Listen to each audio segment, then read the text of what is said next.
What's going on, kings and queens? It's your girl T, the queen of the sauce, and I wanted to share with you a poem I wrote called Who the Hell Do You Think You Are? This poem is to honor all the lives that were taken from police brutality, and I want to especially dedicate this to one of my late friends that was part of the trans lives community that lost her life. We will say her name, Dominique Fells. We miss you, sis, and we will get justice for you and all the rest of the lives that are being taken through the senseless violence. Who the hell do you think you are? So big and bad, but you haven't dealt with your own emotional scars. It's always the people who think they have it all figured out, who hate on those who aren't afraid to live out loud. Do you know how hard it is to find yourself when everything you are is dictated to you by someone else?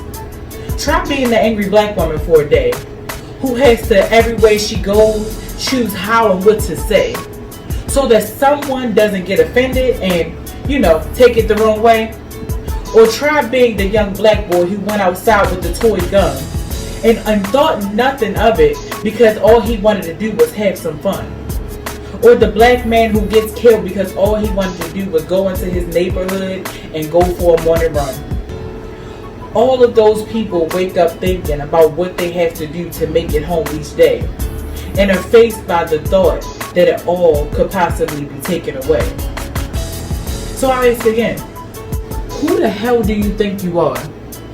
So big and bad, but you haven't dealt with your own emotional scars? Who gave you the power to look down your nose at others for being who they are?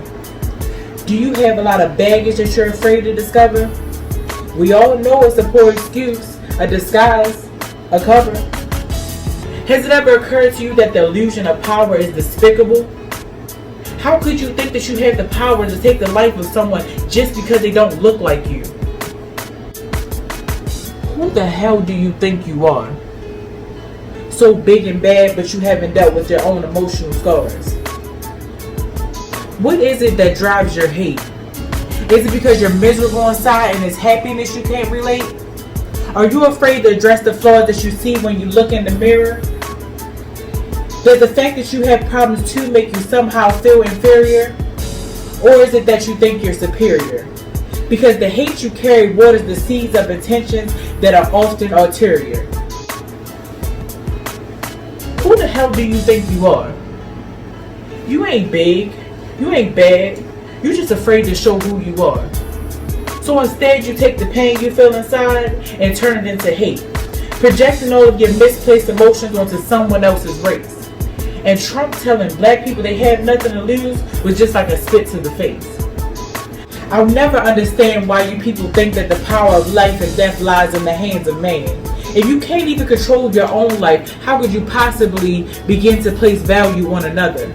Since George Floyd died, the only thing I keep hearing in my head is him crying out for his mother. Can I get a moment of silence? Because they're claiming it's the murderers that's causing all the violence. But what about those who are supposed to protect and serve our honor? Who the hell do you think you are to think you can silence another person because they're not afraid to be who they are? Think of the mother who told her kid to learn all you can and baby you'll go far. And then that's still not far enough because a traffic stop could turn fatal if an officer decides to show that he is tough. Man, sometimes being black is rough because despite all you try to do, it seems that it really never is enough.